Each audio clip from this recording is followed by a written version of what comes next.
칠흑 같은 어둠이 서울의 하늘을 집어삼킨 밤이었다. 거대한 도시의 불빛들은 쉴 새 없이 쏟아지는 장대비에 흐릿하게 번져나갔고 마치 수채화 물감이 번진 듯한 풍경을 만들어냈다. 이 도시의 한 구석, 낡은 다세대 주택들이 어깨를 맞대고 있는 동네에서 박하은은 작은 딸 민서의 손을 꼭 잡고 가파른 계단을 오르고 있었다. 그녀의 어깨는 하루 종일 이어진 고된 아르바이트로 무겁게 젖어 있었다. 그녀의 유일한 희망이자 세상의 전부인 민서는 엄마의 지친 기색을 아는지 모르는지 조잘조잘 오늘 유치원에서 있었던 일을 이야기했다. 하은은 딸의 이야기에 맞장구를 쳐주며 희미하게 미소를 지었다. 비록 몸은 천근만근이었지만 민서의 맑은 목소리는 그녀의 모든 피로를 씻어주는 유일한 약이었다. 옥탑방의 낡은 문을 열자 눅눅한 공기가 그들을 맞았다. 방은 작고 초라했지만 하은의 손길이 닿은 곳마다 정갈함이 묻어났다. 그녀는 능숙하게 저녁을 준비했다. 냉장고에 남은 얼마 안 되는 재료들로 만들어낸 소박한 식사였지만 민서는 세상에서 가장 맛있는 음식인 양 행복하게 먹었다. 그 모습을 지켜보는 것만으로도 하은은 배가 불렀다. 그녀는 한때 촉망받는 응급실 간호사였지만 예기치 못한 사고로 남편을 잃고 홀로 민서를 키우게 되면서 꿈을 접어야 했다. 저녁 식사 후 하은은 민서를 재우고 다시 집을 나설 채비를 했다. 식당 아르바이트만으로는 월세와 민서의 유치원비를 감당하기 벅찼기에 그녀는 밤늦게까지 편의점 아르바이트를 하나 더 하고 있었다. 곤히 잠든 딸의 얼굴을 한참 동안 들여다보며 하은은 다시 한번 마음을 다잡았다. 이 아이를 위해서라면 어떤 힘든 일도 견뎌낼 수 있었다. 그녀는 민서의 이마에 살며시 입을 맞추고 조용히 문을 닫고 나섰다. 빗줄기는 아까보다 더욱 거세져 있었다. 우산을 썼음에도 불구하고 차가운 빗물이 사방에서 들이쳤다. 편의점으로 가는 길은 좁고 어두운 골목길을 지나야 했다. 평소에도 으슥한 곳이었지만 이렇게 비가 쏟아지는 밤에는 더욱 스산한 분위기를 풍겼다. 하은은 발걸음을 재촉했다. 그런데 그 순간 골목 깊숙한 곳에서 희미한 신음소리가 들려왔다. 순간 하은의 온몸에 소름이 돋았다. 잘못 들었을 리 없었다. 분명 고통에 찬 사람의 소리였다. 잠시 망설였다. 위험할지도 모른다는 생각이 머리를 스쳤다. 그냥 지나쳐야 할까? 하지만 그녀의 발은 이미 소리가 들려온 곳으로 향하고 있었다. 전직 간호사로서의 본능. 사람을 구해야 한다는 사명감이 두려움을 억눌렀다. 골목 안쪽은 가로등 불빛조차 닿지 않아 한 치 앞도 보기 어려웠다.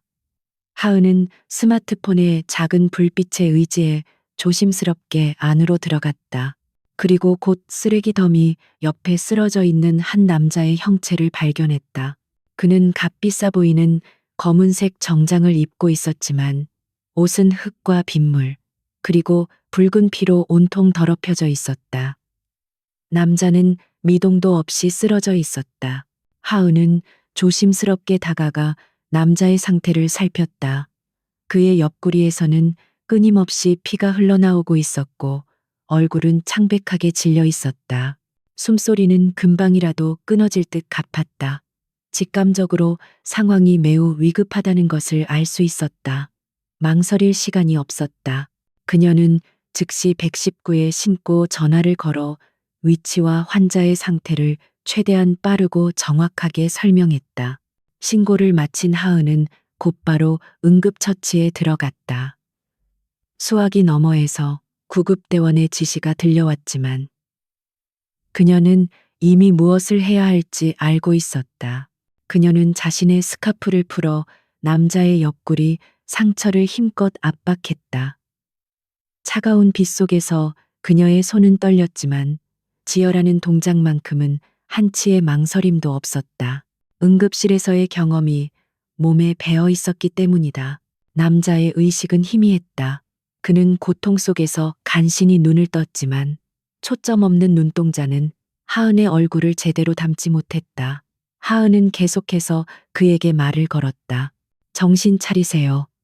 곧 구급차가 올 거예요. 조금만 더 버티세요. 그녀의 목소리는 비바람 소리에 묻힐 만큼 작았지만 이상하게도 단호하고 안정감이 있었다. 그 목소리가 남자의 꺼져가는 생명의 불씨를 붙잡는 마지막 동아줄 같았다. 시간이 영원처럼 느껴졌다. 빗물과 피가 뒤섞여 그녀의 옷을 흠뻑 적셨다.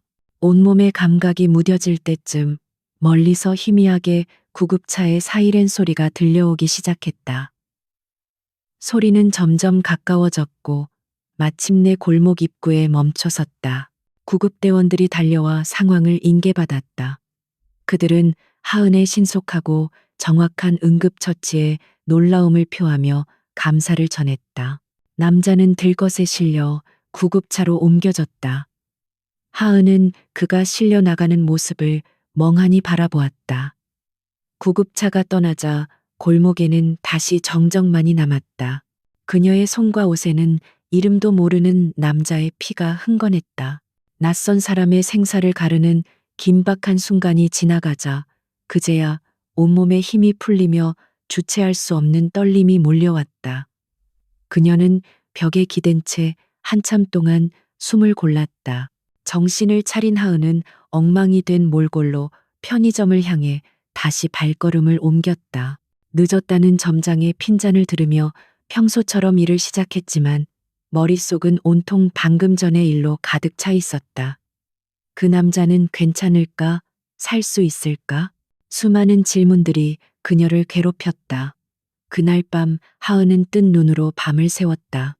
그저 한 사람의 생명을 구했다는 사실 외에는 아무것도 알지 못한 채 그녀의 평범했던 일상은 이미 거대한 운명의 소용돌이 속으로 한 걸음 들어서고 있었다. 다음 날 아침 하은은 밤새 뒤척인 탓에 무거운 몸을 이끌고 일어났다.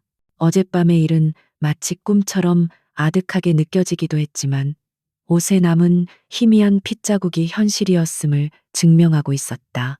그녀는 애써 복잡한 마음을 떨쳐내고 민서를 유치원에 보낼 준비를 했다. 아이 앞에서는 언제나처럼 강하고 밝은 엄마여야만 했다. 민서를 유치원에 데려다주고 돌아오는 길, 하은은 무심코 신문 가판대를 지나치게 되었다. 그리고 일면을 장식한 낯익은 얼굴에 그대로 얼어붙었다. 어젯밤 그녀가 구했던 남자였다. 흐릿한 사진이었지만 틀림없었다. 그의 이름은 강지훈, 대한민국을 대표하는 거대 기업 JN 그룹의 총수였다. 신문 기사는 그가 어젯밤 괴한의 습격을 받아 중태에 빠졌다고 대서특필하고 있었다. 하은은 숨이 멎는 것 같았다. 자신이 구한 사람이 그렇게 대단한 인물일 줄은 꿈에도 몰랐다. 동시에 기사에는 없는 내용, 즉 그를 구한 목격자의 존재를 떠올리자 등골이 서늘해졌다. 그를 공격한 사람들이 만약 자신을 찾아낸다면 평범한 엄마와 딸의 삶에 감당할 수 없는 위험이 닥칠지도 모른다는 공포가 엄습했다. 그녀는 서둘러 자리를 피했다. 아무도 그녀를 보지 못했을 것이라고, 그저 우연히 지나가던 행인일 뿐이라고 스스로를 다독였다. 하지만 불안감은 쉽게 가시지 않았다. 그날 이후 하은은 자신도 모르게 주변을 경계하기 시작했다. 낯선 차가 집 근처에 서 있기만 해도, 모르는 번호로 전화가 오기만 해도 심장이 철렁 내려앉았다. 그녀의 삶은 조용한 불안감에 잠식되어 갔다. 며칠이 지났지만 아무 일도 일어나지 않았다. 강지훈 총수는 병원에서 치료 중이며 경찰은 수사에 총력을 기울이고 있다는 소식만 간간히 들려왔다. 하은은 점차 안도하며 다시 일상으로 돌아가려 했었다. 어쩌면 정말 아무도 자신을 보지 못했을지도 모른다. 그저 자신의 기우일 뿐이라고 그렇게 믿고 싶었다. 하지만 운명은 그녀를 평범한 삶 속에 그대로 내버려 둘 생각이 없었다. 그날도 식당 아르바이트를 마치고 집으로 돌아가던 길이었다. 평소와 다름없는 길이었지만 뒤에서 느껴지는 미묘한 인기척에 하은은 걸음을 멈췄다. 뒤를 돌아보았지만 아무도 없었다. 잘못 느낀 것이라 생각하고 다시 걸음을 옮기려는 순간 검은 정장을 입은 한 남자가 소리 없이 그녀의 앞을 막아섰다. 남자는 훤칠한 키에 다부진 체격을 가지고 있었고 그의 눈빛은 감정을 읽을 수 없을 만큼 차가웠다. 하은은 자신도 모르게 뒷걸음질 쳤다. 누구시죠? 그녀의 목소리가 가늘게 떨렸다. 남자는 가볍게 고개를 숙이며 자신을 소개했다. 박하은 씨 맞으십니까? 저는 최민혁 실장이라고 합니다. 저희 회장님을 대신해서 찾아왔습니다. 회장님이라는 말에 하은은 그가 누구를 말하는지 즉시 알아차렸다. 강지훈, 그 남자의 사람이었다. 안도감보다는 오히려 더 큰 불안감이 그녀를 덮쳤다. 그는 어떻게 자신을 찾아낸 것일까? 하은은 경계를 풀지 않은 채 물었다. 무슨 일로 저를? 최 실장은 정중하지만 단호한 어조로 말을 이었다. 회장님께서 감사의 인사를 전하고 싶어 하십니다. 잠시 저와 함께 가주시겠습니까? 그의 제안은 거절할 수 없는 압박감을 동반하고 있었다. 하은은 잠시 망설였지만 여기서 소란을 피우는 것은 더 위험할 수 있다고 판단했다. 그녀는 조용히 고개를 끄덕였다.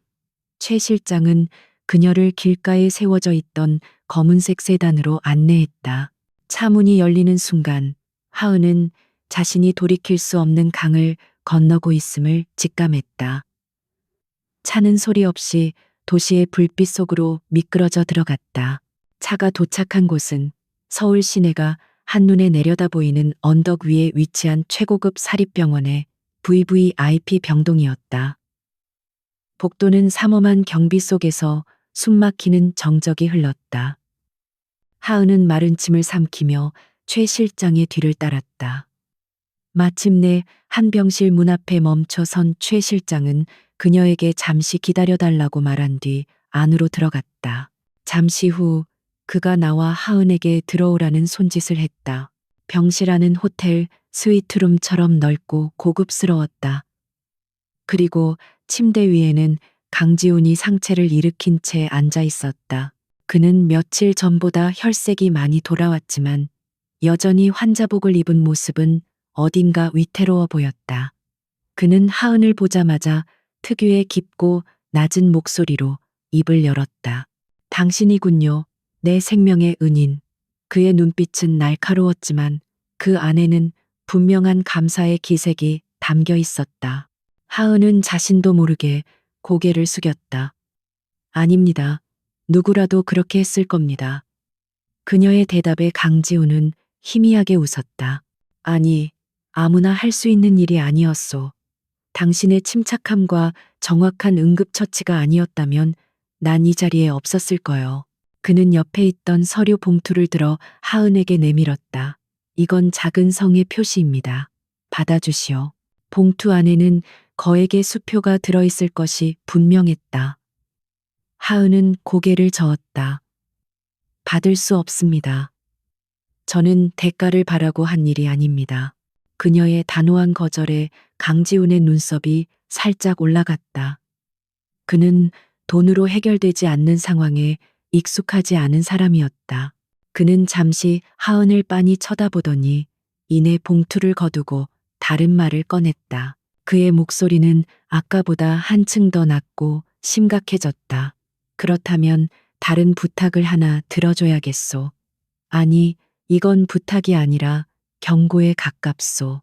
그는 하은에게 그날 밤의 습격이 단순한 사고가 아니었음을, 그리고 자신을 노리는 자들이 목격자인 그녀를 가만두지 않을 것임을 설명했다. 그의 말을 듣는 내내 하은의 손은 차갑게 식어갔다. 그녀가 막연하게 두려워했던 일이 현실이 되어 눈앞에 닥친 순간이었다. 강지훈의 경고는 차가운 비수처럼 박하은의 심장에 밝혔다. 그녀가 막연히 품고 있던 불안감이 실체적인 위협이 되어 눈앞에 다가왔다.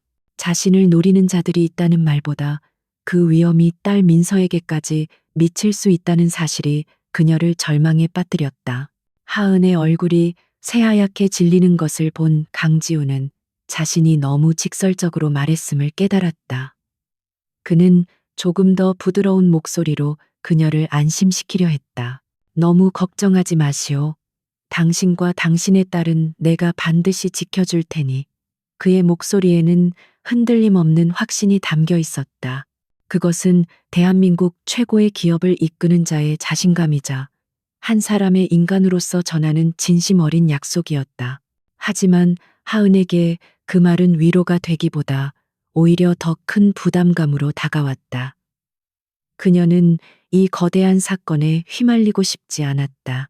그저 딸과 함께 평범하고 조용하게 살고 싶을 뿐이었다. 하은은 떨리는 목소리로 간신히 입을 열었다. 저는 그냥 평범한 사람입니다. 이런 일에 엮이고 싶지 않아요. 그녀의 눈빛은 간절했다. 강지호는 그녀의 마음을 이해했다. 그 역시 이 무고한 여인을 자신의 위험한 세계로 끌어들이고 싶지 않았다. 하지만 선택의 여지가 없었다. 이미 그녀는 사건의 중심에 들어와 버렸고 적들은 그녀를 가만두지 않을 것이 분명했다. 나도 그러고 싶소. 하지만 이미 늦었소. 당신이 원하든 원하지 않든 당신은 내 적들의 표적이 되었소. 강지훈은 단호하게 말했다. 그는 최 실장에게 눈짓했다. 최 실장은 하은에게 다가와 정중하게 말했다. 박하은 씨, 당분간 저희가 마련한 안전한 곳에서 지내주셔야겠습니다. 따님의 안전을 위해서라도 반드시 필요한 조치입니다. 딸의 안전이라는 말에 하은은 더 이상 저항할 수 없었다. 그녀는 힘없이 고개를 끄덕였다. 같은 시각 JN그룹 본사 최상층에 위치한 부회장실에서는 살얼음판 같은 긴장감이 감돌았다. 부회장 강태민은 자신의 앞에 고개를 숙이고 있는 남자들을 향해 얼음장처럼 차가운 눈빛을 보내고 있었다. 그는 손에 들고 있던 값비싼 크리스털 잔을 벽난로에 집어 던졌다. 잔이 산산조각 나며 날카로운 파열음을 냈다. 이 무능한 놈들, 고작 한 놈 처리 못해서 이 사달을 만들어? 그의 분노에 찬 고함에 남자들의 어깨가 움츠러들었다. 강태민은 강지훈의 사촌 동생이자 JN그룹의 2인자였다. 그는 오랜 시간 동안 호시탐탐 회장 자리를 노려왔고 마침내 지훈을 제거하기 위한 계획을 실행에 옮겼다. 하지만 계획은 실패로 돌아갔고 강지훈은 목숨을 건졌다. 강태민은 분을 사귀지 못하고 방안을 서성였다. 강지훈 그놈, 지금 병원에서 숨은 붙어 있다고? 부하 중 한 명이 조심스럽게 입을 열었다. 예, 부회장님. 생명에는 지장이 없다고 합니다. 그 말에 강태민의 얼굴이 더욱 흉악하게 일그러졌다. 그는 다시 한번 무언가를 집어던지려다 말고 책상 위에 보고서를 집어들었다. 보고서를 훑어보던 그의 눈이 한 부분에서 멈췄다. 최초 신고자에 대한 기록이었다. 최초 신고자? 민간인이었다고? 그의 날카로운 질문에 부하가 답했다. 네, 그렇습니다. 근처를 지나가던 여자가 신고하고 기본적인 응급처치를 했다고 합니다. 강태민의 입가에 냉소가 번졌다. 여자, 하찮은 방해꾼이 끼어들었군. 그는 처음에는 대수롭지 않게 생각했다. 하지만 이내 그 여자가 강지훈의 얼굴을 보았을지도 모른다는 생각에 미치자 그의 표정이 굳어졌다. 목격자의 존재는 자신의 계획에 치명적인 변수가 될 수 있었다. 그 여자는 누구지? 신원은 파악했나? 그의 질문에 부하가 고개를 저었다. 아직입니다. 경찰 쪽에서 수사 정보를 통제하고 있어서. 강태민은 책상을 주먹으로 내리쳤다. 당장 찾아내. 무슨 수를 써서라도 그 계집을 찾아내서 처리해. 내 계획에 걸림돌이 되는 건 그 누구도 용납할 수 없어. 그의 눈빛은 살기로 번뜩였다. 작은 불씨가 모든 것을 태워버릴 수 있음을 그는 잘 알고 있었다. 한편 강지우는 병실에서 최 실장에게 은밀한 지시를 내리고 있었다. 그의 몸은 아직 회복 중이었지만 그의 두뇌는 그 어느 때보다 명민하게 움직였다. 배우는 강태민이 틀림없어. 하지만 물증이 없어. 놈의 꼬리를 잡으려면 더 치밀하게 움직여야 한다. 그는 최 실장에게 강태민의 주변 인물과 자금 흐름을 샅샅이 뒷조사하라고 명령했다. 그리고 그는 또 다른 지시를 내렸다. 그리고 박하은 씨, 그분에 대해서도 자세히 알아봐 주게. 최 실장은 의아한 표정을 지었다. 이미 신원은 파악했습니다만. 강지우는 고개를 저었다. 그런 기본적인 것 말고 그녀가 어떤 사람인지, 어떻게 살아왔는지, 무엇을 소중하게 생각하는지, 전부 다. 그의 요구는 단순한 신원 조사를 넘어선 것이었다. 그의 머릿속에는 그날 밤의 기억이 희미하게 남아 있었다. 죽음의 문턱에서 그는 자신을 향해 말을 걸던 한 여인의 목소리를 들었다. 빗소리와 고통 속에서도 유난히 또렷하게 들려왔던 그 침착하고 따뜻한 목소리. 그리고 자신의 상처를 압박하던 작지만 단단했던 손의 감촉. 그 순간의 기억이 혼란스러운 그의 의식을 붙잡아 주었다. 그는 자신을 구해준 그 미스터리한 여인에 대해 더 알고 싶어졌다. 병원에서 나온 하은은 최 실장이 운전하는 차를 타고 자신의 옥탑방으로 돌아왔다.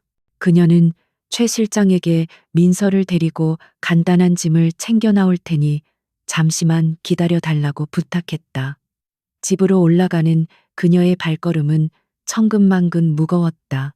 앞으로 닥칠 미래에 대한 두려움과 이제껏 지켜온 자신의 삶이 송두리째 흔들린다는 상실감이 그녀를 짓눌렀다. 그녀는 문을 열고 들어가기 전 잠시 멈춰서서 심호흡을 했다. 민서에게는 아무것도 모르게 해야 했다. 불안한 모습을 보여서는 안 되었다. 그녀는 애써 밝은 미소를 지으며 문을 열었다. 민서야, 엄마 왔어. 하지만 그녀를 맞이한 것은 적막뿐이었다. 아이를 돌봐주기로 한 이웃집 할머니도 민서도 보이지 않았다. 순간 하은의 심장이 쿵 하고 내려앉았다. 그녀는 다급하게 민서의 이름을 부르며 방안을 살폈다. 그때 식탁 위에 놓인 작은 메모지가 눈에 들어왔다. 이웃집 할머니의 글씨였다. 민서가 놀이터에서 놀고 싶다고 해서 같이 내려갔어요. 금방 올라갈게요. 메모를 읽은 하은은 그제야 안도의 한숨을 내쉬었다. 그녀는 창밖으로 아파트 단지 내의 작은 놀이터를 내려다보았다. 창문 너머로 민서가 그네를 타며 해맑게 웃고 있는 모습이 보였다. 그 옆에는 할머니가 흐뭇한 표정으로 아이를 지켜보고 있었다. 평화로운 풍경이었다. 하지만 하은의 눈에는 그 평화로움이 위태롭게만 보였다. 저렇게 행복하게 웃고 있는 아이에게 곧 닥칠 위험을 어떻게 설명해야 할까? 그녀는 가슴이 미어지는 것 같았다. 바로 그 순간 하은의 등 뒤로 서늘한 기운이 느껴졌다. 그녀의 감각이 본능적으로 위험을 감지했다.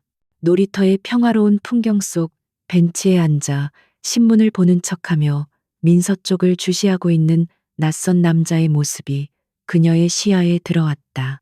남자는 평범한 옷차림이었지만 그의 날카로운 눈빛과 부자연스러운 태도는 주변과 어울리지 않았다. 하은의 온몸의 피가 차갑게 식었다. 강태민의 사람들이 벌써 여기까지 찾아온 것일까? 그녀의 머릿속은 혼란으로 가득 찼다. 지금 당장 소리를 질러야 할까? 아니면 조용히 최 실장에게 알려야 할까? 그녀가 망설이는 사이 남자가 천천히 자리에서 일어서 민서가 있는 그네 쪽으로 다가가기 시작했다. 그의 손이 주머니 속에서 무언가를 꺼내는 듯한 움직임을 보였다. 모든 것이 슬로우 모션처럼 보였다. 박하은의 심장이 얼어붙는 듯했다. 그녀의 모든 사고 회로가 정지했고 오직 딸 민서를 향해 다가가는 저 낯선 남자의 모습만이 시야에 가득 찼다. 비명을 지를 수도 무작정 뛰어내려갈 수도 없었다. 경솔한 행동은 오히려 남자를 자극해 민서를 더 큰 위험에 빠뜨릴 수 있었다. 짧은 순간 그녀의 머릿속에서 수만 가지 생각이 스쳐 지나갔다. 전직 응급실 간호사로서 수많은 위기 상황을 겪으며 다져진 침착함이 본능적으로 고개를 들었다. 그녀는 떨리는 손으로 스마트폰을 꺼내 들었다. 그리고 아래층에서 기다리고 있을 최민혁 실장의 번호를 눌렀다. 신호음이 한 번 울리기도 전에 그가 전화를 받았다. 무슨 일이십니까, 박하은 씨? 그의 목소리는 언제나처럼 차분했다. 하은은 숨을 죽이고 속삭이듯 말했다. 놀이터, 우리 민서 근처에 수상한 남자가 있어요. 그녀는 창밖으로 시선을 고정한 채 남자의 인상차기를 최대한 자세히 설명했다. 수화기 너머로 최 실장의 목소리가 한치의 동요도 없이 들려왔다. 알겠습니다. 지금 바로 조치하겠습니다. 박하은 씨는 아무것도 모르는 것처럼 행동하십시오. 평소처럼 아이를 데리러 내려가시면 됩니다. 저희를 믿으십시오. 그의 말에는 이상한 믿음이 실려 있었다. 하은은 마른 침을 삼키고 전화를 끊었다. 그녀는 심호흡을 하며 애써 평정을 가장한 채 현관문을 열고 계단을 내려갔다. 한 걸음 한 걸음 내디딜 때마다 심장이 발소리에 맞춰 쿵쾅거렸다. 놀이터에 가까워질수록 남자의 모습이 더욱 선명하게 보였다. 그는 이제 민서가 타고 있는 그네 바로 뒤에 서 있었다. 하은은 심장이 멎는 것 같았지만 얼굴에는 부드러운 미소를 띤 채 최대한 자연스럽게 민서의 이름을 불렀다. 민서야, 이제 그만 놀고 엄마랑 집에 가자. 민서는 엄마를 발견하고는 환하게 웃으며 그네에서 내렸다. 바로 그 순간이었다. 하은과 민서가 있는 쪽으로 갑자기 배달 오토바이 한 대가 굉음을 내며 돌진해 왔다. 인도를 향해 비정상적인 속도로 달려드는 오토바이는 명백히 모녀를 노리고 있었다. 하은은 본능적으로 민서를 끌어안고 몸을 날렸다. 그녀의 몸이 바닥에 부딪히는 둔탁한 소음과 함께 민서의 겁에 질린 울음소리가 터져 나왔다. 오토바이는 아슬아슬하게 그들 옆을 스쳐 지나갔고 멈추지 않은 채 그대로 골목길 너머로 사라졌다. 모든 것이 눈 깜짝할 사이에 일어났다. 넘어진 충격으로 무릎이 까져 피가 흘렀지만 하은은 아픔을 느낄 겨를도 없이 딸의 상태부터 살폈다. 민서야, 괜찮아. 어디 다친 데 없어? 다행히 민서는 찰과상 하나 없이 무사했다. 아이는 그저 놀라서 엄마 품에 안겨 울고 있을 뿐이었다. 그때 어디선가 나타난 검은 정장의 남자들이 일사불란하게 움직이기 시작했다. 한 명은 오토바이가 사라진 방향으로 쏜살같이 달려갔고 다른 한 명은 하은과 민서에게 다가와 그들을 보호하듯 주변을 경계했다. 최 실장이었다. 그는 하은에게 다가와 그녀의 상태를 살피며 말했다. 괜찮으십니까? 죄송합니다. 저희가 한 발 늦었습니다. 그의 얼굴에는 드물게 미안함과 분노의 감정이 서려 있었다. 놀이터에 있던 낯선 남자는 그 소동을 틈타 이미 흔적도 없이 사라진 후였다. 이것은 단순한 사고가 아니었다. 명백한 경고이자 살해 위협이었다. 만약 최 실장의 경고를 듣고 미리 대비하지 않았더라면, 그리고 하은이 본능적으로 몸을 날리지 않았더라면 결과는 끔찍했을 것이다. 하은은 무사한 딸을 부서져라 끌어안고 가쁜 숨을 몰아쉬었다. 공포가 뒤늦게 온몸을 휘감았다. 최 실장은 더 이상 지체할 시간이 없다고 판단했다. 여기 계시면 위험합니다. 일단 저희 차로 이동하셔야겠습니다. 그는 하은을 부축해 일으켰다. 하은은 더 이상 거부할 힘도 이유도 없었다. 그녀는 울고 있는 민서를 안아들고 묵묵히 최 실장을 따라 주차된 검은색 세단에 올라탔다. 차문이 닫히자 바깥 세상의 소음과 위험으로부터 완벽하게 차단된 듯한 기분이 들었다. 차 안에서 최 실장은 하은에게 따뜻한 담요와 구급상자를 건넸다. 그녀는 떨리는 손으로 자신의 무릎 상처를 소독하고 밴드를 붙였다. 민서는 어느새 엄마 품에서 곤히 잠들어 있었다. 잠든 아이의 평온한 얼굴을 보니 다시금 눈물이 핑 돌았다. 자신의 무력함과 아이를 지켜야 한다는 절박함이 뒤섞여 가슴을 쳤다. 그때 최 실장이 보안 처리된 전화기 한 대를 그녀에게 내밀었다. 회장님이십니다. 하은은 망설이다가 전화기를 받아 귀에 댔다. 수화기 너머로 강지훈의 낮고 차분한 목소리가 들려왔다. 괜찮소? 그의 목소리에는 깊은 안도감과 분노가 함께 묻어 있었다. 하은은 아무 말도 할 수 없었다. 그저 전화기를 든 채 입술만 깨물었다. 그녀의 침묵이 긍정보다 더 많은 것을 말해주고 있음을 강지훈은 알았다. 강지훈이 말을 이었다. 그의 목소리는 전보다 훨씬 더 단호해져 있었다. 내가 말했잖소. 반드시 지켜주겠다고. 이제 내 말이 무슨 뜻인지 알았을 거요. 더 이상 선택의 여지가 없소. 당신과 아이는 내가 마련한 곳으로 가야만 하오. 그의 말은 명령이었지만 그 안에는 그녀를 걱정하는 진심이 담겨 있었다. 그는 그녀를 탓하지 않았다. 그저 상황의 심각성을 다시 한번 일깨워줄 뿐이었다. 하은은 잠든 민서의 머리를 쓰다듬었다. 이 아이를 위해서라면 악마와도 손을 잡을 수 있었다. 그녀는 마침내 결심한 듯 입을 열었다.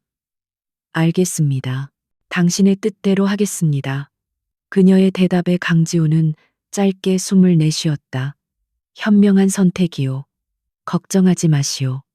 그곳은 세상에서 가장 안전한 곳이 될 테니. 전화를 끊은 후 차 안에는 다시 침묵이 흘렀다. 차는 정들었던 그녀의 동네를 벗어나 한강을 건너 점점 더 낯선 풍경 속으로 들어갔다. 하은은 차창 밖으로 빠르게 스쳐 지나가는 서울의 야경을 멍하니 바라보았다.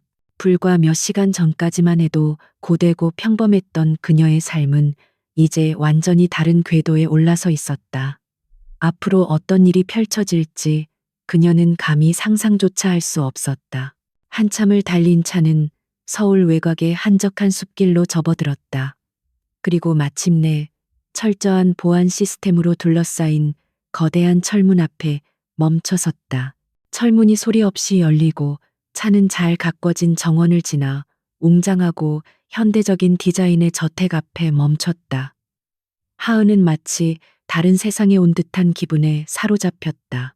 이곳이 앞으로 그녀와 민서가 머물게 될 안전가옥이었다. 최 실장이 차문을 열어주며 말했다. 도착했습니다. 이제부터 이곳에서 지내시면 됩니다. 그는 하은이 민서를 안고 내리는 것을 도왔다. 저택의 현관문이 열리고 단정한 차림의 중년 여성이 나와 그들을 맞았다. 오시느라 고생 많으셨습니다. 저는 이곳의 관리를 맡고 있는 오 여사라고 합니다. 그녀는 따뜻한 미소를 지으며 하은과 민서를 안으로 안내했다.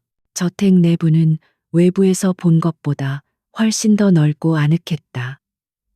따뜻한 조명과 고급스러운 가구들이 배치되어 있었지만 위압적이기보다는 편안한 느낌을 주었다.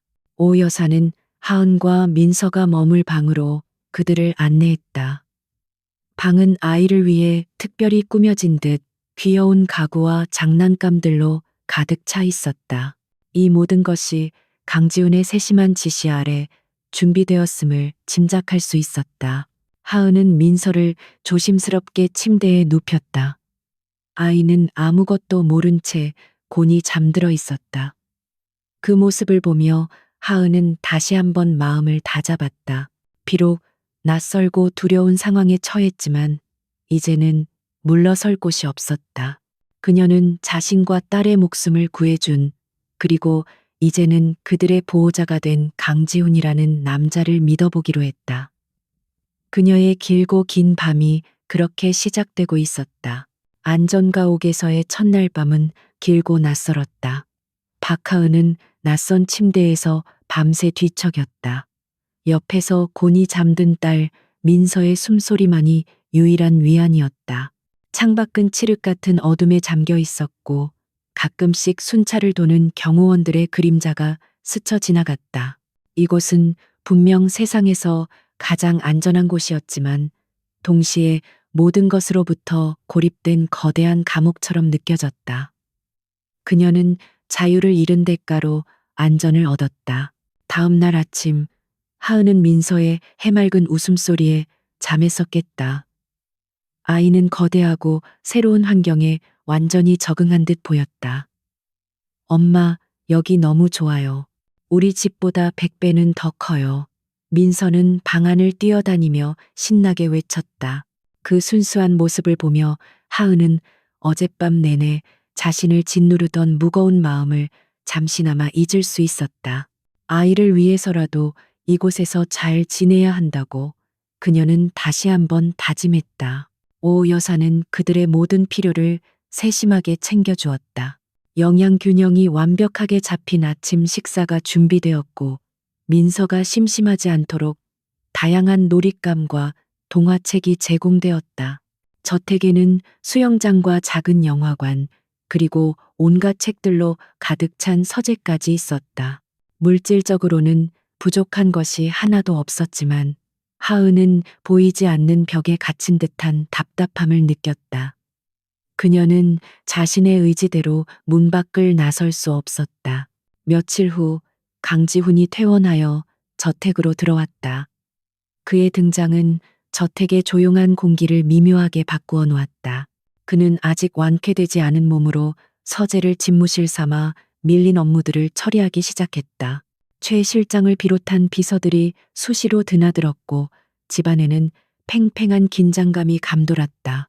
하은과 강지훈의 어색한 동거가 그렇게 시작되었다. 그들은 거대한 식탁의 양끝에 앉아 말없이 식사를 했다. 수저 부딪히는 소리만이 어색한 침묵을 갈랐다.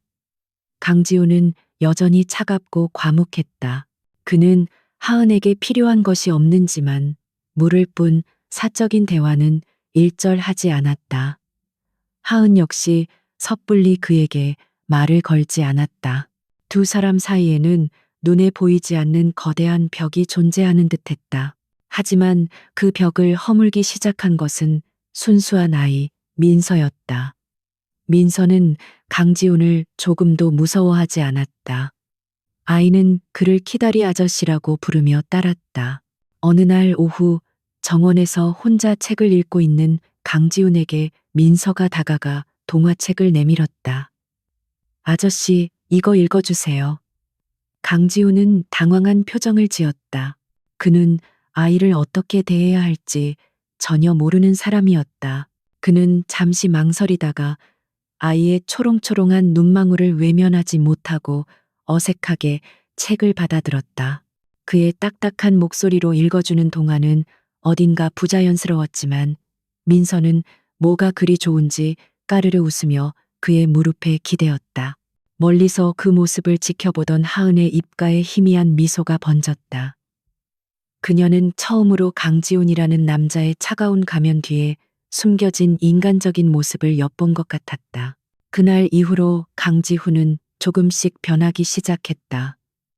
그는 여전히 말수가 적었지만 민서를 대하는 태도는 한결 부드러워졌다. 때로는 서재에서 일하다 말고 정원에서 노는 민서의 모습을 한참 동안 멍하니 바라보기도 했다. 그럴 때마다 그의 얼굴에는 하은이 지금껏 보지 못했던 복잡 미묘한 표정이 스쳐 지나갔다. 그것은 아마도 외로움과 그리움 같은 감정이었으리라. 어느 날 밤 강지훈이 서재에서 통증을 호소하며 쓰러졌다. 아직 아물지 않은 상처가 덧난 것이었다. 경호원들이 의사를 부르겠다며 소란을 피우는 사이 하은이 침착하게 다가왔다. 제가 확인해 볼게요. 모두 잠시만 나가주세요. 그녀의 목소리에는 전직 간호사다운 전문성과 권위가 실려 있었다. 사람들은 잠시 망설이다가 그녀의 지시에 따라 서재를 나갔다. 하은은 능숙하게 강지훈의 상처를 살피고 소독한 뒤 붕대를 새로 감아주었다. 가까운 거리에서 그의 숨결이 느껴졌다. 강지훈은 고통 속에서도 자신을 치료하는 그녀의 진지한 얼굴과 부드러운 손길을 말없이 바라보았다. 그날 밤 골목길에서 자신을 구해주던 그 손길이 겹쳐 보였다. 그는 처음으로 누군가에게 자신의 약한 모습을 온전히 내보이고 있었다. 치료를 마친 하은이 자리에서 일어나려 할 때 강지훈이 나지막이 입을 열었다. 고맙소. 그것은 단순한 감사의 인사 이상의 의미를 담고 있었다.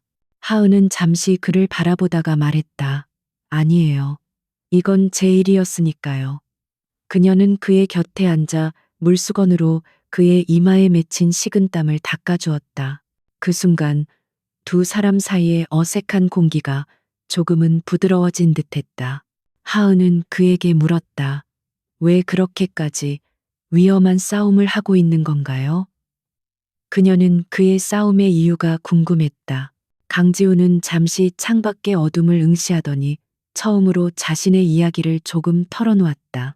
부모님을 일찍 여의고 할아버지 손에 엄격하게 자란 어린 시절, 회사를 지키기 위해 포기해야만 했던 수많은 것들, 그리고 배신과 음모가 난무하는 냉혹한 비즈니스의 세계에 대한 이야기였다. 그의 목소리는 담담했지만 그 안에는 깊은 상처와 지독한 외로움이 배어 있었다. 하은은 말없이 그의 이야기를 들어주었다. 그녀는 화려한 총수의 삼이면에 숨겨진 그의 고독을 이해할 수 있었다. 그녀 역시 남편을 잃고 홀로 아이를 키우며 세상과 싸워야 했기 때문이다. 동질감과 연민이 그녀의 마음속에서 조용히 피어올랐다. 그날 이후 두 사람의 관계는 눈에 띄게 달라졌다. 그들은 더 이상 식탁의 양 끝에 앉지 않았다. 때로는 함께 정원을 산책하기도 했고, 밤늦게 서재에서 차를 마시며 조용히 대화를 나누기도 했다.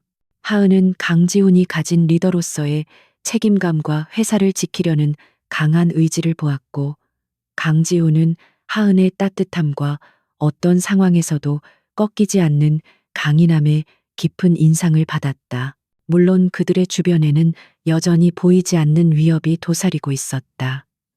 강지훈은 최 실장과 끊임없이 연락하며 강태민의 움직임을 주시했다. 그는 하은에게 수사 진행 상황을 공유해주며 그녀를 안심시켰다. 하은은 더 이상 수동적인 보호의 대상이 아니었다. 그녀는 강지훈의 가장 가까운 곳에서 그의 상처를 보듬어주고 마음을 터놓을 수 있는 유일한 사람이 되어가고 있었다. 어느 늦은 밤 잠에서 깬 하은은 거실에서 새어나오는 희미한 불빛을 발견했다. 그녀가 조용히 다가가 보니 강지훈이 소파에 앉아 앨범을 보고 있었다.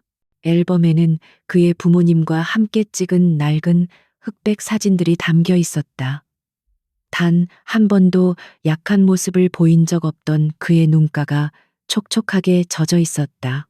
그 모습을 본 순간 하은은 그가 짊어진 삶의 무게를 온전히 느낄 수 있었다.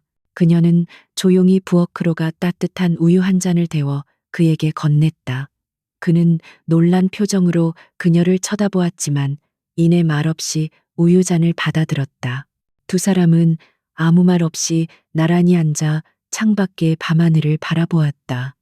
말은 없었지만 그 어떤 대화보다 더 깊은 위로와 이해가 두 사람 사이에 흐르고 있었다. 황금 세장 같던 저택은 이제 그들의 상처를 치유하는 유일한 안식처가 되어가고 있었다. 안정가옥에서의 시간은 겉보기에는 평화롭게 흘러갔다. 하지만 그 평화로운 수면 아래에서는 보이지 않는 전쟁이 계속되고 있었다. 강지훈은 최 실장과 함께 24시간 내내 강태민의 동향을 파악하고 반격의 기회를 노렸다.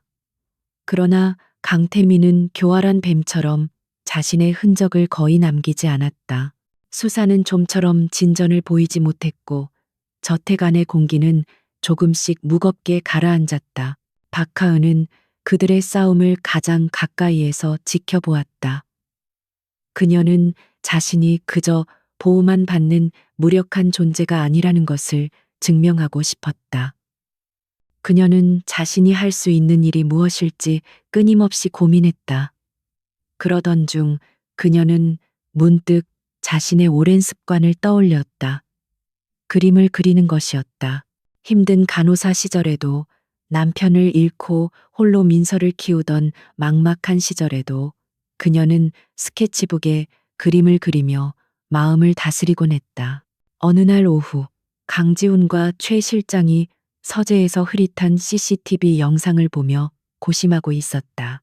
영상에는 범인으로 추정되는 남자들의 모습이 찍혀 있었지만 화질이 너무 나빠 얼굴을 식별할 수 없었다. 최 실장이 답답한 듯 말했다. 이것만으로는 용의자를 특정하기가 어렵습니다. 결정적인 무언가가 필요합니다. 강지훈은 마른 세수를 하며 깊은 한숨을 내쉬었다. 그때 조용히 차를 들고 들어오던 하은이 영상 속의 한 장면에서 시선을 멈췄다. 비록 얼굴은 보이지 않았지만 남자의 손에 들린 둔기의 움직임과 체형이 그날 밤의 기억을 되살렸다. 그녀는 자신도 모르게 입을 열었다. 이 영상만으로는 부족할지도 모르지만 제가 기억하는 게 있어요. 그녀의 말에 두 남자의 시선이 동시에 그녀에게로 향했다. 강지훈이 의아한 표정으로 물었다. 기억하는 것? 그게 뭐요? 하은은 잠시 눈을 감고 그날 밤의 기억을 더듬었다. 차가운 빗줄기, 피 냄새, 그리고 남자의 상처를 압박하던 자신의 손, 바로 그때였다. 상처 부위 바로 옆에서 차갑고 단단한 감촉이 느껴졌던 것이 떠올랐다. 손이었어요. 범인의 손. 제가 지혈할 때 그의 손이 제 손등을 스쳤어요. 최 실장이 다급하게 물었다. 손에 뭔가 특징이라도 있었습니까? 하은은 눈을 뜨고 확신에 찬 목소리로 말했다. 반지였어요. 아주 독특한 모양의 반지. 새끼손가락에 끼고 있었죠. 그녀는 서재 책상 위에 있던 메모지와 펜을 집어들었다. 그리고 망설임 없이 종이 위에 무언가를 그려나가기 시작했다. 그녀의 손에서 연필이 움직일 때마다 잊고 있던 기억의 파편들이 선명한 형태로 되살아났다. 잠시 후 그녀는 그림을 완성하여 두 남자에게 내밀었다. 종이 위에는 뱀 두 마리가 서로의 꼬리를 물고 있는 형상의 반지가 섬세하고 정확하게 그려져 있었다. 단순한 기억력만으로는 불가능한 대상을 꿰뚫어보는 듯한 관찰력과 그것을 완벽하게 재현해내는 그림 실력이었다. 강지훈과 최 실장은 놀라움을 금치 못하고 그림을 뚫어지게 쳐다보았다. 이것이야말로 그들이 찾던 결정적인 단서였다.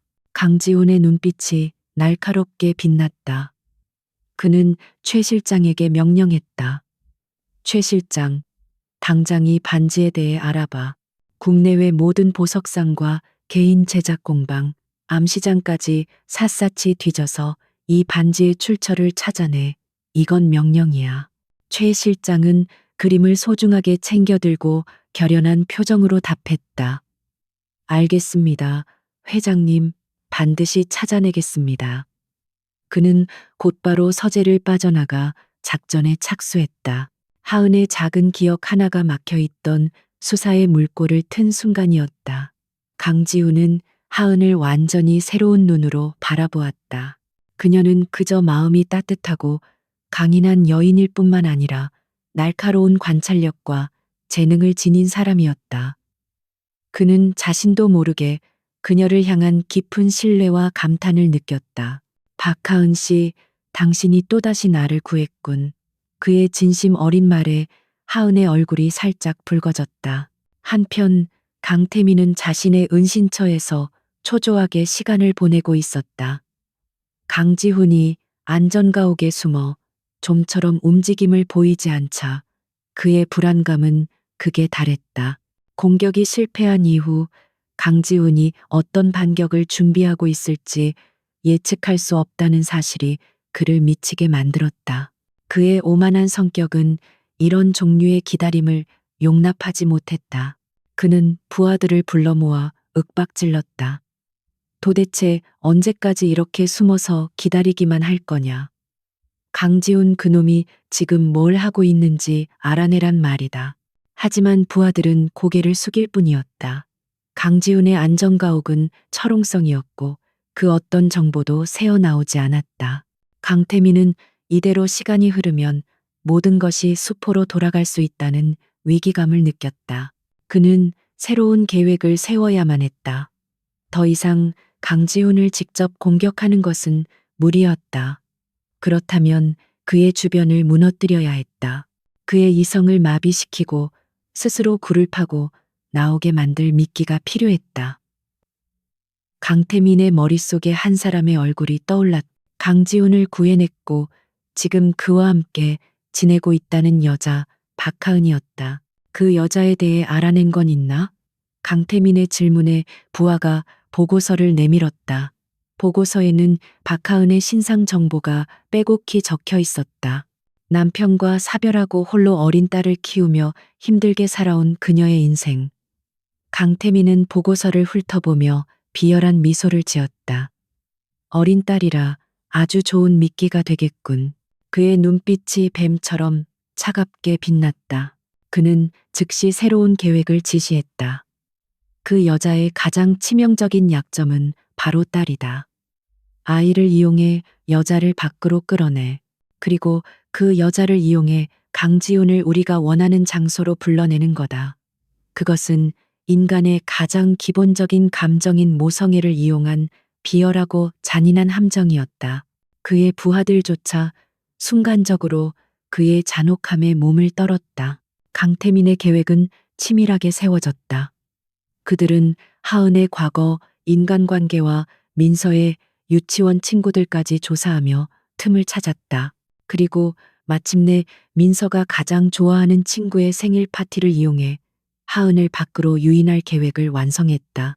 그들은 하은이 아이를 위해서라면 어떤 위험도 감수할 것이라는 사실을 정확히 꿰뚫어보고 있었다. 최 실장의 조사팀은 마침내 반지 스케치를 통해 중요한 단서를 찾아냈다. 그 반지는 소수의 VIP 고객만을 상대로 운영되는 비밀스러운 클럽의 멤버들에게만 주어지는 증표였다.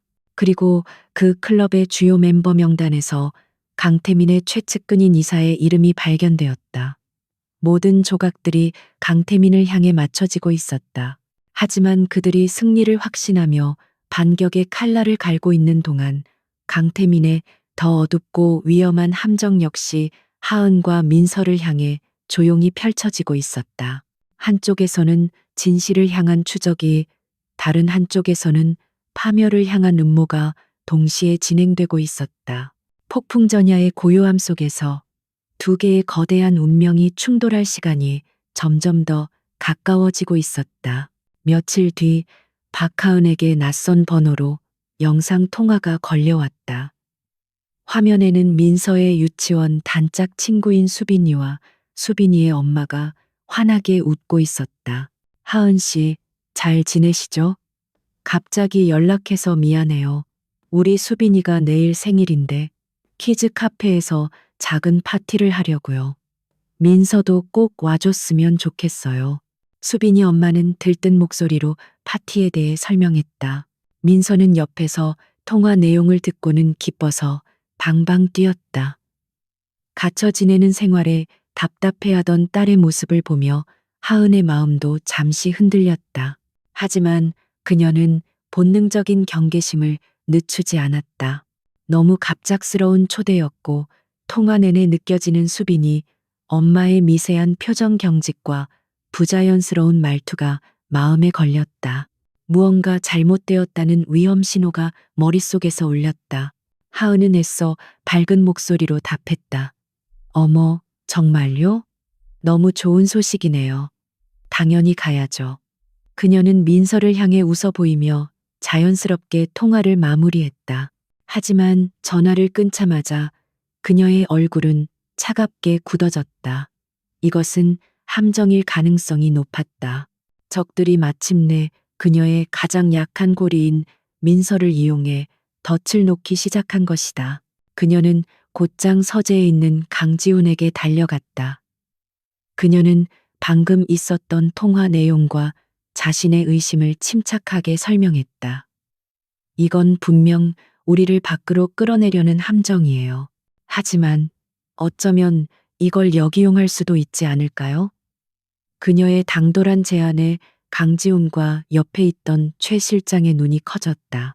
그들은 그녀가 겁에 질려 숨을 것이라고 예상했지만 그녀는 오히려 적의 칼날을 되잡을 생각을 하고 있었다. 강지훈은 잠시 그녀를 빤히 쳐다보았다. 그녀의 눈빛에는 두려움이 아닌 딸을 지키려는 엄마의 강한 의지와 냉철한 이성이 담겨 있었다. 그는 그녀의 대담함에 깊은 인상을 받았다. 그는 최 실장을 바라보며 말했다. 최 실장, 어떻게 생각하나? 최 실장은 잠시 고민하더니 결연한 표정으로 답했다. 위험 부담이 크지만 성공한다면 전세를 뒤집을 결정적인 기회가 될 수 있습니다. 박하은 씨의 판단이 맞다면 적들을 현장에서 체포할 수 있습니다. 강지훈은 마침내 결심을 내렸다. 좋소, 박하은 씨의 제안대로 합시다. 대신 모든 것은 우리의 통제하에 이루어져야 하오. 그는 즉시 최 실장에게 역습을 위한 작전 계획을 수립하라고 지시했다. 그들의 계획은 하은이 미끼가 되어 적들을 유인하고 보안팀이 주변에 잠복해 있다가 범인들을 일망타진하는 것이었다. 물론 민서의 안전이 최우선이었다. 작전 당일 저택에는 팽팽한 긴장감이 감돌았다. 실제 민서는 오 여사와 함께 가장 안전한 방에 머물렀다. 대신 민서와 체격이 비슷한 아역 배우 출신의 요원이 민서의 옷을 입고 가발을 써서 위장했다. 하은은 심호흡을 하며 자신의 역할을 되새겼다. 그녀의 귀에는 초소형 무선 송수신기가 부착되어 있어 최 실장과 실시간으로 상황을 공유할 수 있었다. 하은은 가짜 민서의 손을 잡고 약속 장소인 키즈 카페로 향했다. 강지훈은 통제실 모니터로 그녀의 모든 움직임을 지켜보며 주먹을 꽉 쥐었다. 그가 느끼는 불안감은 과거 수백억짜리 계약을 앞뒀을 때와는 비교도 할 수 없을 만큼 컸다. 그녀를 위험 속으로 밀어넣었다는 죄책감과 그녀의 안전에 대한 걱정이 그의 심장을 짓눌렀다. 키즈 카페는 주말을 맞아 아이들과 부모들로 북적였다. 하지만 약속했던 수빈이와 수빈이 엄마는 보이지 않았다. 하은은 태어난 척 아이와 함께 놀이기구를 타며 주변을 살폈다. 최 실장의 목소리가 귓가에 들려왔다. 목표물들이 카페 안팎에 배치됐습니다. 총 4명. 지시가 있을 때까지 자연스럽게 행동하십시오. 시간이 흐를수록 심장이 조여오는 것 같았다. 그때 한 남자가 하은에게 다가와 수빈이 엄마의 부탁을 받고 왔다며 그들을 다른 곳으로 안내하겠다고 말했다. 올 것이 왔다고 직감한 하은은 순순히 그를 따라 나서는 척했다. 남자는 그들을 카페 뒤편의 한적한 비상계단으로 유인했다. 계단 아래에는 검은색 승합차가 시동을 건 채 대기하고 있었다. 남자가 하은의 팔을 거칠게 붙잡으며 차에 타라고 협박하는 순간 최 실장의 명령이 떨어졌다. 작전 개시. 그 말이 끝나기 무섭게 주변에 잠복해 있던 보안팀 요원들이 순식간에 나타나 범인들을 덮쳤다. 범인들은 전문적으로 훈련받은 요원들의 상대가 되지 못했다. 비명소리 한번 제대로 지르지 못하고 순식간에 제압당했다. 하지만 주동자로 보이는 남자가 하은을 인질로 삼아 최후의 발악을 했다. 그는 하은의 목에 날카로운 칼을 들이대며 소리쳤다. 모두 물러서. 그렇지 않으면 이 여자 목숨은 없어. 상황은 일촉즉발의 위기로 치달았다. 하은은 공포에 질려 떨면서도 이 순간을 위해 수없이 연습했던 동작을 떠올렸다. 그녀는 강지훈의 경호팀에게 간단한 호신술을 배워두었던 것이다. 그녀는 남자가 방심한 틈을 타 팔꿈치로 그의 명치를 강하게 가격했다. 남자가 윽소리를 내며 잠시 주춤하는 사이 그녀는 몸을 숙여 그의 품에서 빠져나왔다. 그 짧은 순간을 놓치지 않고 요원들이 달려들어 남자를 완벽하게 제압했다. 모든 상황은 단 몇 분 만에 종료되었다. 하은은 거친 숨을 몰아쉬며 주저앉았다. 다리에 힘이 풀려 제대로 설 수 없었다. 체포된 범인 중 한 명은 강태민의 비서실에 소속된 직원이었다. 그의 입에서 모든 진실이 쏟아져 나오기까지는 오랜 시간이 걸리지 않았다. 강지우는 마침내 강태민의 범행을 입증할 결정적인 증인과 증거를 확보하게 된 것이다. 모든 것은 자신의 목숨을 걸고 함정 속으로 뛰어든 하은의 용기 덕분이었다. 하은은 저택으로 돌아오는 내내 아무 말도 하지 않았다. 그녀는 차창 밖만 멍하니 바라보았다. 저택에 도착하자마자 그녀는 민서가 있는 방으로 달려가 아이를 품에 꼭 끌어안았다. 따뜻한 아이의 체온이 느껴지자 그제야 참았던 눈물이 쏟아져 나왔다. 강지우는 방문 앞에서 그 모습을 조용히 지켜볼 뿐 차마 안으로 들어가지 못했다. 한참 후 마음을 추스른 하은이 거실로 나왔다. 강지훈은 그녀를 기다리고 있었다. 그는 하은의 앞에 서서 아무 말 없이 그녀를 깊은 눈으로 바라보았다. 그의 눈빛에는 미안함, 고마움, 그리고 경외감마저 담겨 있었다. 그는 나지막이 입을 열었다. 당신은 내가 아는 그 어떤 사람보다도 강한 사람이요. 그는 손을 뻗어 그녀의 뺨을 타고 흐르는 눈물을 조심스럽게 닦아주었다. 그 순간 두 사람 사이의 모든 벽이 허물어졌다. 강지훈의 따뜻한 손길이 뺨에 닿자 박하은은 자신을 짓누르던 모든 긴장과 공포가 눈 녹듯 사라지는 것을 느꼈다. 그의 깊은 눈동자 속에는 더 이상 냉정한 총수의 모습이 아닌 한 남자로서의 진솔한 감정이 담겨 있었다. 그녀는 그의 위로를 말없이 받아들였다. 그 순간 두 사람 사이에는 수만 가지 말을 뛰어넘는 깊은 교감이 흘렀다. 서로의 상처를 알아보고 서로의 외로움을 보듬어주는 영혼의 대화였다. 다음 날 아침 최민혁 실장으로부터 결정적인 보고가 올라왔다. 전날 체포된 강태민의 수하는 밤샘 신문 끝에 모든 것을 자백했. 그의 자백 속에는 강지훈 암살 시도와 박하은 납치 계획의 전말뿐만 아니라 그동안 강태민이 저질러온 온갖 추악한 비리들이 담겨 있었다. 장부 조작을 통한 거액의 비자금 조성, 경쟁사, 기밀 유출, 정관계 로비 등 그의 범죄는 상상을 초월하는 수준이었다. 보고를 듣는 강지훈의 얼굴은 차갑게 굳어 있었다. 분노보다 더 큰 것은 깊은 슬픔과 배신감이었다. 강태민은 단순한 사촌 동생이 아니었다. 부모님을 일찍 여인 그에게 유일하게 남은 혈육이자 언젠가는 함께 회사를 이끌어갈 동반자라고 믿었던 존재였다. 그 믿음이 산산조각 나는 순간이었다. JN 그룹이라는 거대한 왕국을 지키기 위해 그가 치러야 했던 대가는 너무나도 혹독했다. 그는 무거운 마음으로 서재를 나와 정원으로 향했다. 그곳에는 하은이 민서와 함께 작은 화단에 꽃을 심고 있었다. 따스한 햇살 아래 흙을 만지며 해맑게 웃는 모녀의 모습은 마치 한 폭의 그림처럼 평화로웠다. 강지우는 그 모습을 보며 자신이 무엇을 위해 싸우고 있는지 다시 한번 깨달았다. 그것은 단순히 회사를 지키는 것을 넘어 이 소중한 평화를 지키기 위한 싸움이었다.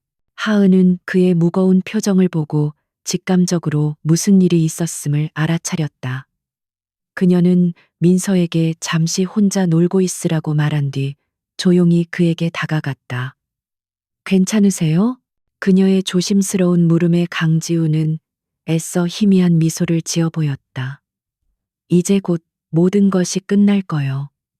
그의 목소리에는 짙은 피로감과 씁쓸함이 묻어 있었다. 두 사람은 나란히 벤치에 앉았다. 강지우는 처음으로 자신의 가장 깊은 속내를 그녀에게 털어놓았다. 강태민에 대한 오랜 믿음과 애증, 그리고 그에게 배신당한 참담한 심정을 고백했다. 그의 이야기는 화려한 재벌 총수가 아닌 가족에게 상처받은 한 나약한 인간의 독백이었다. 하은은 아무 말 없이 그의 손을 가만히 잡아주었다. 그녀의 작은 손에서 전해지는 따뜻한 온기가 그의 얼어붙은 마음을 녹여주었다. 그녀는 자신의 이야기를 들려주었다. 갑작스러운 사고로 남편을 잃고 세상에 홀로 남겨졌을 때의 절망감, 그리고 민서를 보며 다시 일어서야만 했던 이유에 대해서.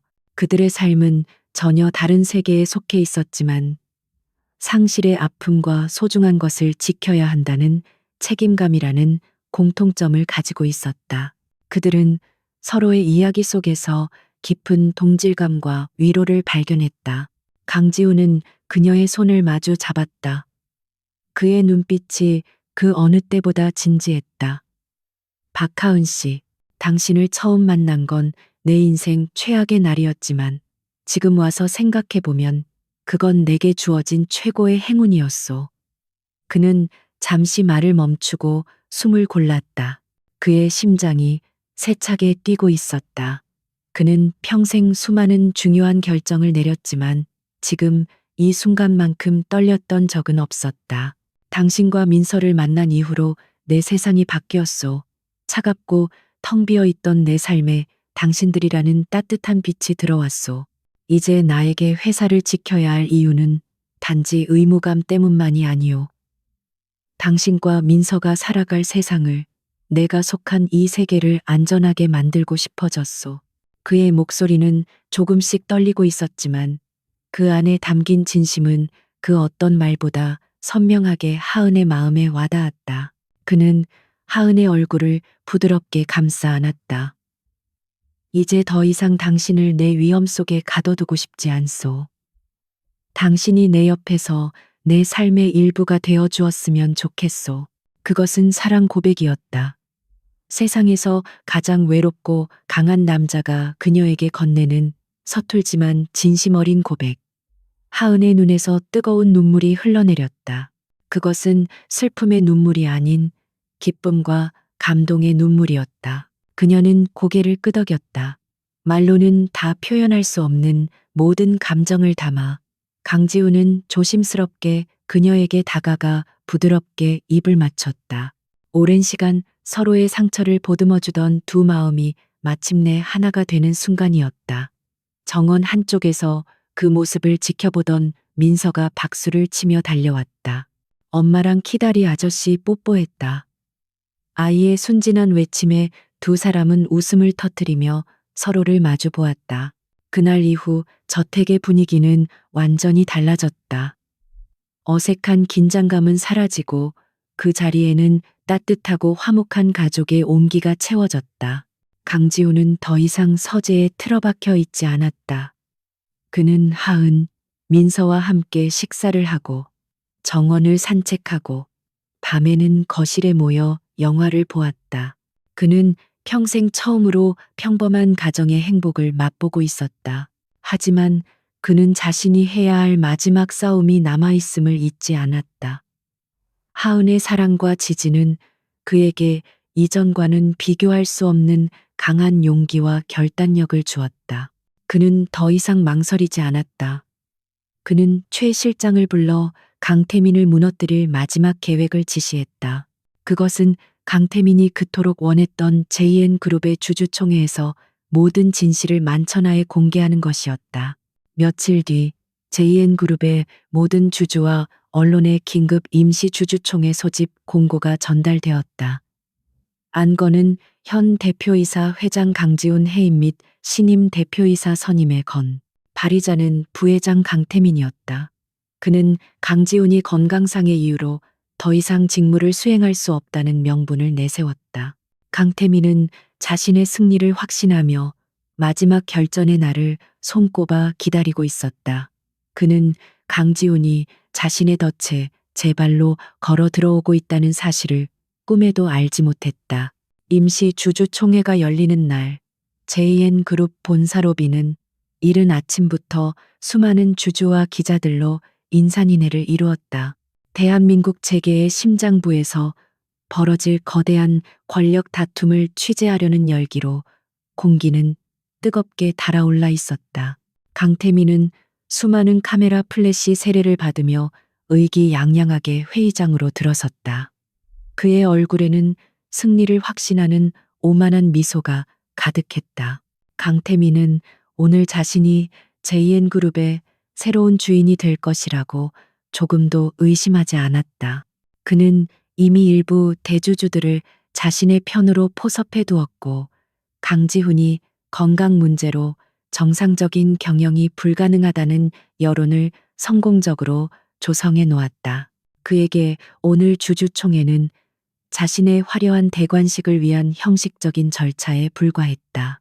회의가 시작되고 의장석에 앉은 강태민은 준비된 연설문을 자신감 넘치는 목소리로 읽어내려갔다.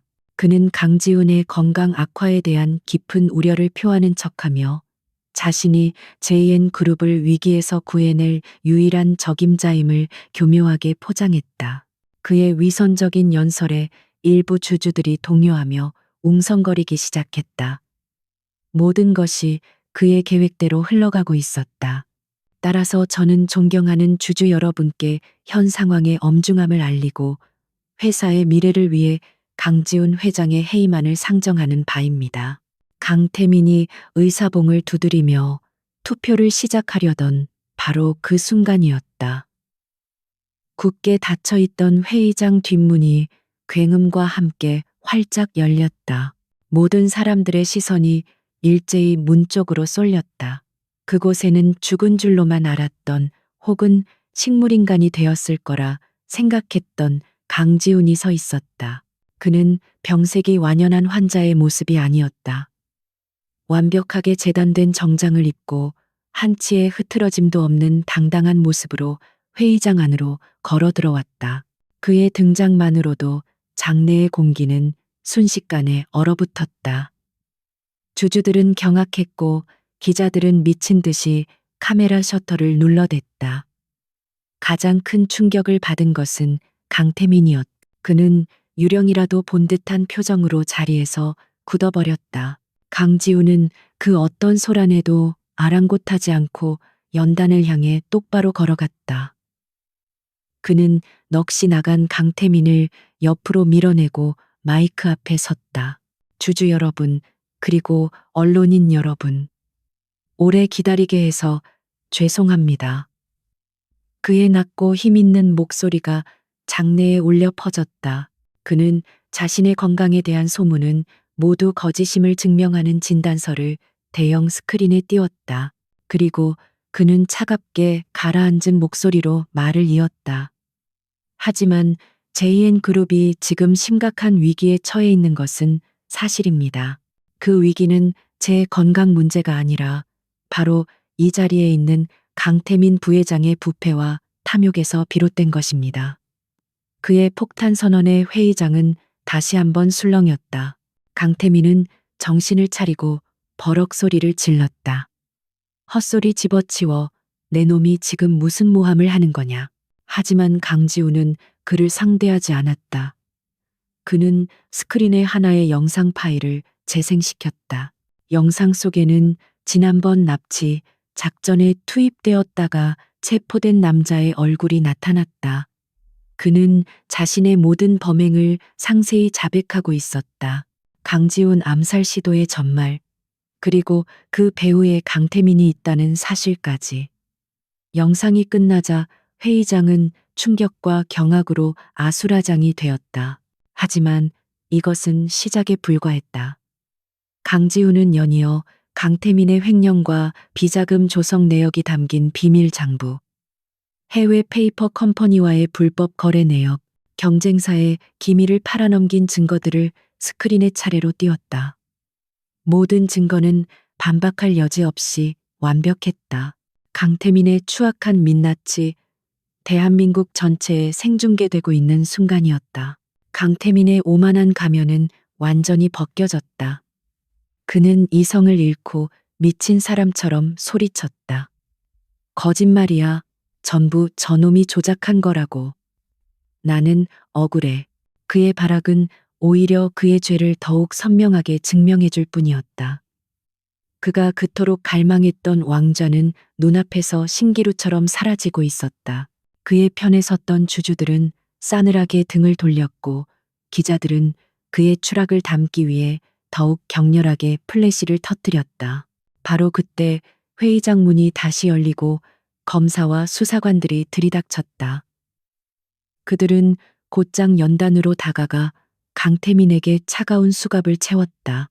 강태민 씨, 당신을 살인 교사, 업무상 횡령 및 배임 혐의로 긴급 체포합니다. 그는 수사관들에게 끌려 나가면서까지 강지훈을 향해 저주를 퍼부었다. 한때 JN그룹의 2인자였던 그의 마지막 모습은 더없이 초라하고 비참했다. 같은 시각 안전가옥 거실에서 하은은 민서를 끌어안고 숨죽인 채 이 모든 상황을 TV로 지켜보고 있었다. 강지훈이 모든 진실을 밝히고 마침내 강태민이 체포되는 모습을 보며 그녀는 안도의 눈물을 흘렸다. 길고 길었던 악몽이 끝나는 순간이었다. 그녀의 옆에서 민서가 물었다. 엄마, 왜 울어? 키다리 아저씨가 나쁜 사람 혼내준 거 아니야? 하은은 눈물을 닦고 웃으며 딸의 머리를 쓰다듬었다. 응, 맞아. 아저씨가 아주 큰 용기를 냈거든. 모든 소동이 정리된 후 강지호는 다시 연단에 섰다. 그는 먼저 회사에 큰 혼란을 일으킨 점에 대해 모든 주주와 국민에게 깊이 고개 숙여 사과했다. 그리고 그는 이전보다 더욱 강하고 단단해진 목소리로 선언했다. 저는 오늘부로 JN그룹의 모든 부정을 뿌리 뽑고 가장 정직하고 투명한 기업으로 거듭날 것을 약속드립니다. 이것이 저의 새로운 시작이 될 것입니다. 그는 연설을 마치며 잠시 카메라를 정면으로 응시했다. 마치 TV 너머의 하은을 바라보는 것처럼 그의 눈빛은 한없이 부드럽고 따뜻했다. 그 눈빛은 그녀에게 보내는 무언의 메시지였다. 이제 다 끝났소. 내가 당신에게로 가겠소. 하은은 화면 속 그를 보며 조용히 미소 지었다. 폭풍우가 지나간 자리에 마침내 새로운 태양이 떠오르고 있었다. 주주총회가 끝나고 모든 것이 정리된 늦은 밤, 강지우는 안전가옥으로 돌아왔다.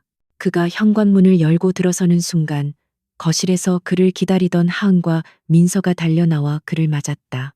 민서는 그의 다리를 꼭 껴안았고 하은은 아무 말 없이 그를 바라보았다. 그녀의 눈가에는 안도와 자랑스러움의 눈물이 맺혀 있었다.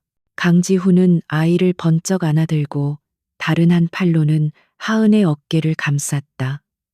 길고 길었던 싸움이 끝났음을 실감하는 순간이었다.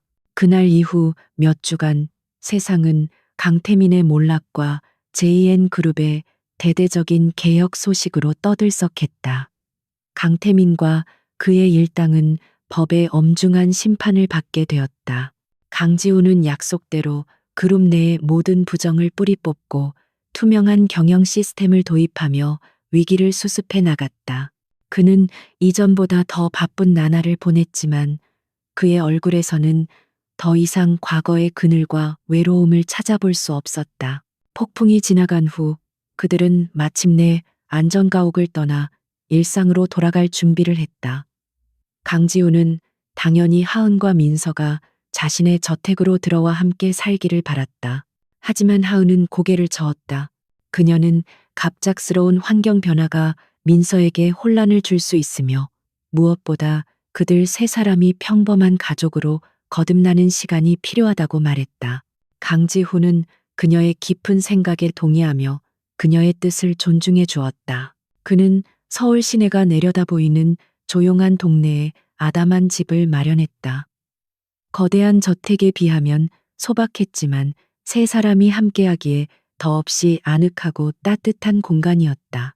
하은은 다시 민서를 유치원에 보냈고 강지우는 아무리 바빠도 저녁 식사 시간만큼은 반드시 집에 돌아와 그들과 함께했다. 그들은 마치 오랫동안 함께 살아온 가족처럼 자연스럽게 서로의 삶에 녹아들었다.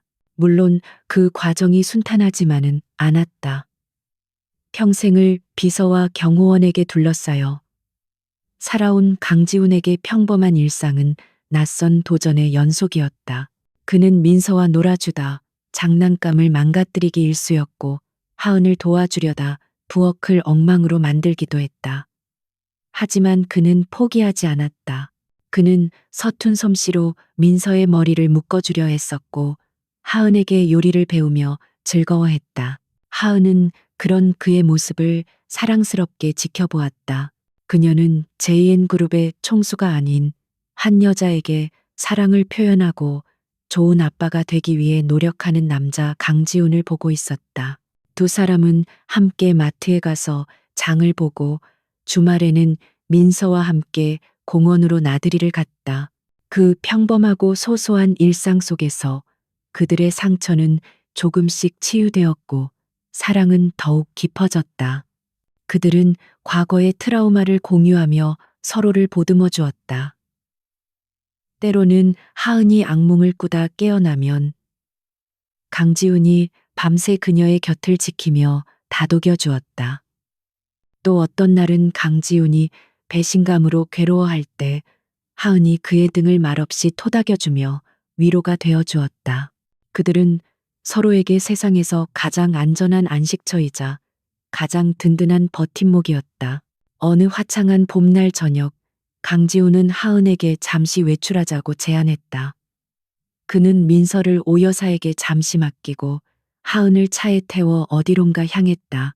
차가 멈춘 곳은 그들이 처음 만났던 이제는 재개발로 예전의 모습을 많이 잃어버린 낡은 동네의 골목 앞이었다.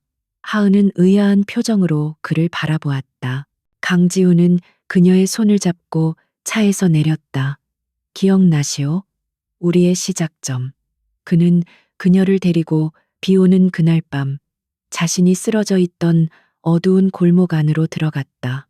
그는 핏자국이 희미하게 남아있는 벽에 기댄 채 하은을 진지한 눈으로 바라보았다. 그의 손에는 어느새 작은 벨벳 상자가 들려 있었다. 그날 밤 당신은 죽어가던 내 목숨을 구했소. 하지만 그게 전부가 아니었소. 당신은 텅 비어 있던 내 인생을 구한 거요. 당신 덕분에 나는 사랑하는 법을 그리고 행복해지는 법을 배웠소. 그의 목소리는 진심 어린 감동으로 떨리고 있었다. 그는 그녀의 앞에 한쪽 무릎을 꿇었다. 대한민국 최고의 남자가 오직 한 여자를 위해 세상에서 가장 낮은 자세를 취했다. 그는 벨벳 상자를 열었다. 그 안에는 화려하지 않지만 맑고 영롱하게 빛나는 다이아몬드 반지가 들어 있었다. 박하은 씨, 이제는 내 아내로서 그리고 민서의 아버지로서 당신들 곁을 평생 지키고 싶소. 나와 결혼해 주시오. 그의 청혼은 거창한 미사여구는 없었지만 그 어떤 말보다도 깊은 진심과 무게를 담고 있었다. 하은의 눈에서 다시 한번 눈물이 흘러내렸다. 그녀는 지난 시간들이 주마등처럼 스쳐 지나가는 것을 느꼈다. 낯선 남자를 구했던 그 밤부터 위험천만했던 순간들과 서로의 상처를 보듬어주던 따뜻한 시간들까지 이 모든 것이 지금 이 순간을 위한 운명의 여정이었음을 깨달았다. 그녀는 눈물을 닦고 세상에서 가장 행복한 미소로 답했다. 네, 그럴게요. 그녀의 대답에 강지훈의 얼굴에 비로소 안도의 미소가 번졌다. 그는 일어나 그녀의 손가락에 반지를 끼워주었다. 반지는 마치 처음부터 그녀의 것이었던 것처럼 완벽하게 들어맞았다. 그는 그녀를 자신의 품에 가득 끌어안았다. 두 사람은 아무 말 없이 오랫동안 서로의 심장 소리를 들었다. 낡고 초라한 골목길은 그들에게 세상에서 가장 로맨틱하고 의미 있는 장소가 되었다. 1년 후 따스한 햇살이 가득한 봄날, 강지훈과 박하은은 그들의 작은 집 정원에서 소박한 결혼식을 올렸다. 세상의 이목을 끄는 화려한 예식 대신 그들은 가장 가까운 사람들만을 초대하여 서로의 미래를 약속했다. 최민혁 실장과 오 여사, 그리고 민서의 유치원 친구 몇몇이 그들의 새로운 시작을 축복해 주었다. 순백의 드레스를 입은 하은은 그 어느 때보다 아름다웠고, 턱시도를 입은 강지훈의 얼굴에는 행복한 미소가 떠나지 않았다. 화동이 된 민서는 꽃잎을 뿌리며 두 사람의 앞길을 안내했다. 강지훈은 하은의 손을 잡고 그녀의 눈을 깊이 바라보며 서약했다. 기쁠 때나 슬플 때나 건강할 때나 아플 때나 당신과 민서의 곁에서 영원히 함께하는 남편이자 아버지가 되겠습니다. 그의 진심 어린 맹세에 하은은 눈물 어린 미소로 화답했다. 두 사람은 모두의 축복 속에서 입을 맞추었고 그렇게 완벽한 하나의 가족으로 거듭났다. 결혼 후 하은은 단순히 재벌 총수의 아내로 머무르지 않았다. 그녀는 강지훈의 전폭적인 지원 아래 JN 의료재단을 설립했다. 재단은 경제적인 어려움으로 제대로 된 치료를 받지 못하는 저소득층 아이들과 미혼모 가정을 돕는 일을 했다. 과거 응급실 간호사로서 느꼈던 무력감과 안타까움을 이제는 자신의 힘으로 해결해 나갈 수 있게 된 것이다. 그녀는 재단 이사장으로서 그 누구보다 열정적으로 일했다. 직접 병원을 찾아다니며 환아들을 돌보고 지원이 필요한 가정을 방문하여 그들의 이야기에 귀를 기울였다. 그녀의 따뜻한 진심은 많은 사람들에게 희망을 주었고 그녀는 곧 세상에서 가장 존경받는 사회사업가 중 한 명이 되었다. 그녀는 자신의 상처를 타인을 치유하는 힘으로 승화시킨 것이다. 강지훈 역시 놀라운 변화를 보여주었다. 그는 여전히 JN그룹을 이끄는 카리스마 넘치는 리더였지만 더 이상 차갑고 외로운 워커홀릭이 아니었다. 그는 회의 시간을 정확히 지켰고 불필요한 야근을 없앴다. 임원들은 중요한 보고를 하다가도 민서의 학예회에 가야 해서 이만이라며 자리를 뜨는 회장의 모습에 처음에는 당황했지만 곧 그의 변화를 긍정적으로 받아들였다. 가정이 주는 안정감은 그를 더 나은 리더로 만들었다. 그는 더 이상 비정하고 냉혹한 방식으로 회사를 경영하지 않았다. 대신 직원들의 복지를 최우선으로 생각하고 사회적 책임을 다하는 기업 문화를 만들어 나갔다. 그의 따뜻한 리더십 아래 JN그룹은 사상 최고의 실적을 경신하며 재계의 새로운 역사를 써내려갔다. 그들의 저녁 시간은 언제나 함께였다. 강지훈은 서재에서 서류를 보는 대신 거실 소파에 앉아 민서의 숙제를 도와주었다. 하은은 그들을 위해 정성이 가득 담긴 저녁 식사를 준비했다. 식탁에서는 늘 민서의 제잘거림과 두 사람의 따뜻한 웃음소리가 끊이지 않았다. 그들은 함께 평범한 일상의 소중함을 나누며 서로의 사랑을 확인했다. 어느 여름밤 세 사람은 정원 해먹에 나란히 누워 밤하늘의 별을 바라보고 있었다. 민서는 어느새 두 사람의 품에 안겨 새근새근 잠이 들어 있었다. 고요한 정적 속에서 풀벌레 소리만이 평화롭게 들려왔다. 강지훈은 잠든 딸의 머리를 쓰다듬고 하은의 어깨를 부드럽게 감싸 안았다. 하은이 나지막이 속삭였다. 모든 게 꿈만 같아요. 우리가 이렇게 함께 있다는 게. 강지훈은 그녀의 이마에 다정하게 입을 맞추며 답했다. 꿈이 아니오. 이건 우리가 함께 만들어낸 현실이오. 그는 자신을 스쳐 지나간 수많은 고통과 위기의 순간들을 떠올렸다. 그 끔찍했던 시간들이 없었다면 지금의 이 완벽한 행복도 없었을 것이다. 그는 세상의 모든 것을 가진 남자였지만 이제야 비로소 진정한 행복이 무엇인지 깨달았다. 그것은 부나 명예가 아닌 사랑하는 사람과 함께하는 이 평범하고 따뜻한 순간들이었다. 그는 자신의 곁에 잠든 아내와 딸을 가만히 내려다보았다. 자신의 우주이자 삶의 이유가 된 두 사람이었다. 비갠 뒤의 햇살은 그 어떤 햇살보다 눈부시게 빛나고 있었다.